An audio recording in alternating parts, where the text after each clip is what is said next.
स्वास्थ्य स्वतंत्र देव सिंह भी यहां पर पहुंचेंगे। सरकार की नियत और नीति दोनों साफ है, ऐसा सीएम ने कहा। राजभवन में नए मंत्रियों का 6 बजे शपथ ग्रहण और शपथ ग्रहण के पहले प्रधान सीएम योगी आदित्यनाथ ने एक ट्वीट किया है, माफ करिएगा, और ना भ्रष्टाचार करेंगे और ना किसी को करने देंगे, ऐसा सीएम योगी आदित्यनाथ द्वारा ट्वीट किया गया। उन्होंने कहा कि सरकार की नियत और नीति दोनों ही साफ है और राजभवन में नए मंत्रियों का 6 बजे शपथ ग्रहण होगा। तो आपको बता दें, शपथ ग्रहण से पहले सीएम योगी आदित्यनाथ ने एक ट्वीट किया है। उनके द्वारा ट्वीट किया गया है कि ना भ्रष्टाचार हम करेंगे और ना ही किसी को भ्रष्टाचार करने देंगे और सरकार की नियत और नीति दोनों ही साफ है। राजभवन में नए मंत्रियों का 6 बजे शपथ ग्रहण होगा। तो आपको बता दें, सीएम योगी आदित्यनाथ ने शपथ ग्रहण से पहले एक महत्वपूर्ण ट्वीट किया है।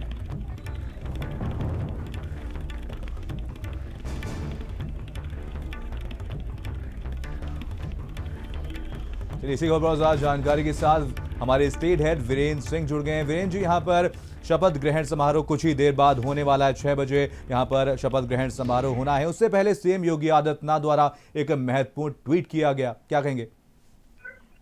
देखिए, मुख्यमंत्री ने शपथ लेने वाले मंत्रियों को अपने आवास पर बुलाया था, जिसमें एक कैबिनेट स्तर का और 6 राज्य मंत्री शपथ ले रहे हैं। हाँ।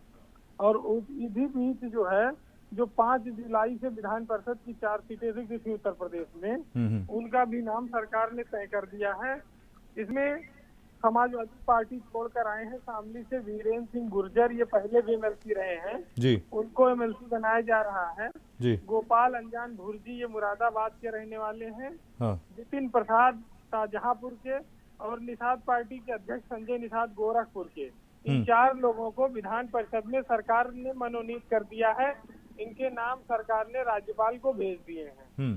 तो ये बहुत इम्पोर्टेंट नाम है। उत्तर प्रदेश में आज का दिन बहुत महत्वपूर्ण है। बिल्कुल। हालांकि ये पितृपक्ष चल रहा है, हिंदू धर्म संस्कृति के अनुसार ये अच्छे दिन नहीं माने जाते, लेकिन राजनीति की अपनी मजबूरियां होती हैं। उनके लिए दिन अच्छा हो ना हो, समीकरण अच्छा होना चाहिए। माहौल जब बन जाए तो वो उस पर काम कर देते हैं।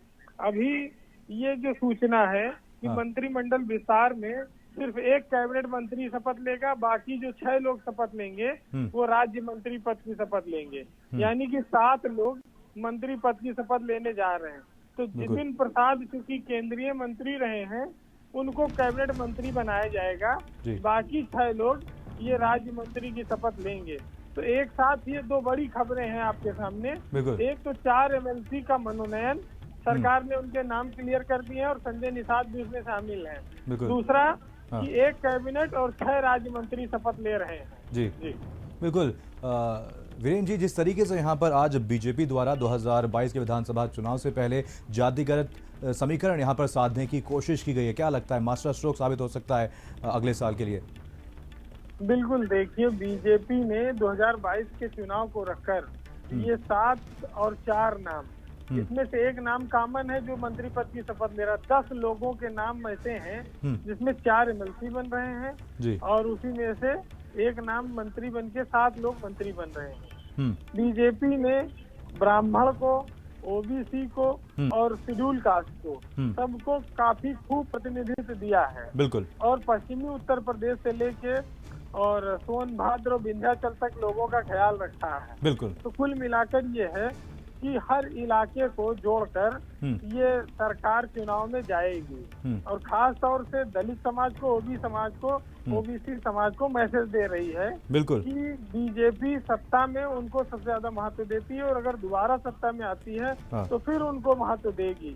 ये मंत्रिमंडल का विस्तार और ये एमएलसी के नाम इस बात की ओर साफ इशारा करते हैं। तो चुनाव समीकरणों से बीजेपी लड़ने की तैयारी में है। परिणाम क्या होगा ये तो जनता का मतदान बताएगा। बिल्कुल बिल्कुल। वीरेंद्र जी, कहीं ना कहीं एक बड़ा फैसला जैसा कि आपने बताया यहाँ पर बीजेपी द्वारा लिया गया, जातिगत और क्षेत्रीय समीकरण साधने की कोशिश की गई है, लेकिन ये समझना भी जरूरी है कि 4 महीने बाद चुनाव है और उससे पहले ये बड़ा फैसला लिया गया। क्या लगता है कि जिस तरीके से बीजेपी द्वारा ये फैसला, बड़ा फैसला लिया गया, कहीं बीजेपी के लिए ही कहीं नेगेटिव पॉइंट ना बन जाए आने वाले समय में? देखिए, ये मंत्रिमंडल का विस्तार तो पिछले साल से चल रहा है। क्योंकि कोरोना काल था, उसमें फिर ये मंत्रिमंडल का विस्तार हो नहीं पाया और मामला टलता गया। इसी बीच जब केंद्र ने उत्तर प्रदेश में अपने नेताओं को भेजना शुरू किया तो फिर ये हलचल मची कि विस्तार जल्दी होगा। जी तो अब ये एकदम अंत समय में विस्तार हो रहा है। बिल्कुल बिल्कुल। लेकिन 3 महीने बचे हैं। जी दिसंबर में आखिरी में आचार संहिता लग जाएगी। बिल्कुल तो बिल्कुल। मंत्रियों के अधिकार सीज हो जाते हैं। हम्म। तो ऐसे में 3 महीने के लिए मंत्री बनाए जाए। हाँ। लेकिन इम्पोर्टेंट इस बात की है, महत्व इस बात का है जी कि भाई राजनीति में एक दिन का भी राजा बड़ा महत्व रखता है। बिल्कुल तो बिल्कुल। मंत्री बनने के बाद आदमी कौन पद छोड़ना चाहेगा। हम्म। और लोगों को क्लेम बन जाता है कि भाई वो 3 महीना भले लेकिन मंत्री तो रहे एक बार। तो अगली कभी सरकार आएगी तो वो ज्यादा बड़ा मंत्रालय मांगेंगे, ज्यादा बड़ा पद पाने के हकदार होंगे। तो कुल मिलाकर ये सब समीकरण है। और चुनाव तक बीजेपी तमाम प्रयोग करेगी। आपने देखा कि गुजरात में उसने पूरा मंत्रिमंडल, मुख्यमंत्री, पूरा मंत्री सब बदल दिए। बिल्कुल। तो यूपी की सियासत में भी इसी तरह के प्रयोग हो रहे हैं। लेकिन ये सब चीजें पॉजिटिव होंगी कि निगेटिव, जो आपने पूछा जी ये सब जनता के मतदान पे निर्भर करता है, उसके राय पर, विचार पर निर्भर करता है। बिल्कुल। बीजेपी को वोट नरेंद्र मोदी के नाम पे, प्रधानमंत्री के नाम पे मिलता है। हाँ। उसके नाम पर जो वोट मिलता है उससे बहुत सारे लोग फल फूल रहे हैं। कोई मुख्यमंत्री बनता है, कोई मंत्री बनता है, कोई कुछ बनता है। जी तो ये सब वन मैन शो चल रहा है इस देश में। और उसी का परिणाम है कि यूपी में बीजेपी प्रचंड बहुमत में आई थी। हाँ। तो अब पॉजिटिविटी निगेटिविटी बहुत कुछ इस बात पे निर्भर करेगी कि प्रधानमंत्री मोदी, गृह मंत्री और जेपी नड्डा जो अध्यक्ष हैं, ये लोग किस तरह से, कितनी ताकत से बीजेपी के लिए उत्तर प्रदेश में लगते हैं। बाकी स्थानीय सरकार का जो हाल है उसको तो लेके बीजेपी के संगठन के पदाधिकारी ही संतुष्ट नहीं है। जी बिल्कुल। वीरेंद्र जी, यहाँ पर एक महत्वपूर्ण बैठक सीएम आवास पर भी बुलाई गई, जहाँ पर सीएम योगी आदित्यनाथ, दोनों ही डिप्टी सीएम और साथ ही साथ स्वतंत्र देव सिंह भी मौजूद रहे। यहाँ पर 7 नामों का ऐलान किया गया, 7 मंत्री आज बनाए जाएंगे। लेकिन आपको क्या लगता है कि इस बैठक में क्या किसी और नाम पर चर्चा हुई होगी और आखिरी समय पर शपथ ग्रहण के दौरान एक बड़ा मास्टर स्ट्रोक यहाँ पर बीजेपी द्वारा चला जा सकता है? बिल्कुल, देखिए नाम लगभग सब साफ हो चुके हैं। और इसमें आगरा से लेके, सोनभद्र से लेके, बलरामपुर से पलटू राम, तमाम सारे लोगों को दिया गया। ज्यादातर लोग जिनको लोग कभी सोचते नहीं थे कि ये मंत्री बन जाएंगे, वो लोग, वो नाम इस लिस्ट में है। नितिन प्रसाद तो चलिए, चूंकि कांग्रेस से आए थे, पूर्व केंद्रीय मंत्री थे, उनका नाम माना जा रहा था कि उनको मिलेगा पद। लेकिन महत्वपूर्ण बात यह है कि बीजेपी में लक्ष्मीकांत वाजपेयी जो लगातार उपेक्षित हैं, उनको मौका नहीं मिल पाया। और अरविंद कुमार शर्मा जो प्रधानमंत्री के दूत के तौर पर उत्तर प्रदेश में काम कर रहे एमएलसी, उनको मौका नहीं मिल पाया। बेबी रानी मौर्य जो उत्तराखंड के राज्यपाल से इस्तीफा देकर आई थी, अभी उनको भी मौका नहीं दिया गया। तो ऐसा लगता है कि बीजेपी ने अपने ये तुरुप के पत्ते जो हैं ये चुनाव के लिए बचा कर रखे हैं या अगली सरकार के लिए। फिलहाल आज बीजेपी ने जो नाम तय कर दिए हैं, ये फोकस दर्शाता है कि चुनाव दृष्टिकोण से ये सारी गोट बिछाई गई, सारे नाम तय किए गए हैं। अब इसमें और कोई चमत्कार होने वाला नहीं है। 7 नाम में कोई फेरबदल नहीं होगा, ये नाम वही रहेंगे। ये सिर्फ अलग अलग समाज के लोगों को सम्मान देने का और संदेश देने का, इन दोनों कामों से किया गया है। एक तो एमएलसी के मनोनयन को देखा जाए, दूसरा अगर मंत्रिमंडल के विस्तार को देखा जाए। भुर्जी समाज से एमएलसी बनाया जा रहा है, गुर्जर समाज से एमएलसी बनाया गया है, निषाद समाज से एमएलसी बना दिया गया है और ब्राह्मण समाज से। मंत्रिमंडल में दलित, ओबीसी सब लोगों को स्थान दिया गया है। तो जो सबका साथ सबका विकास का बीजेपी का नारा है, ये उस पर काम कर रहे हैं। साथ साथ इनकी निगाह विधानसभा चुनाव पर है और वहाँ पर छोटी छोटी जातियों को जोड़कर वोट लेने पर है। जी बिल्कुल। वीरेंद्र जी, जैसा कि आपने बताया, कई नामों पर कयास लगाए जा रहे थे, कुछ महत्वपूर्ण जिम्मेदारी उन्हें सौंपी जा सकती थी, लेकिन ऐसा बीजेपी द्वारा किया नहीं गया है। आपको क्या लगता है 2022 के विधानसभा चुनाव में इन नामों को कुछ महत्वपूर्ण जिम्मेदारी सौंपी जा सकती है? बिल्कुल, देखिए उत्तर प्रदेश में जो केंद्र के चुनाव अभियान समिति बनी है, जिसके अध्यक्ष धर्मेंद्र प्रधान बनाए गए हैं और केंद्रीय सूचना प्रसारण मंत्री उसमें मेंबर हैं, तमाम सारे लोग हैं, वो इन सब लोगों का इस्तेमाल करेंगे। वो इनके साथ मीटिंगें शुरू कर चुके हैं, गोपनीय उनकी बैठकें हो चुकी हैं, चाहे अरविंद कुमार शर्मा के साथ हो, बेबी रानी मौर्य के साथ हो, या जो और बड़े लीडर हैं पार्टी से। तो इस चुनाव के दौरान ये सबको मनाएंगे, साथ लेंगे और भविष्य के लिए इन नेताओं को बचा कर रखेंगे।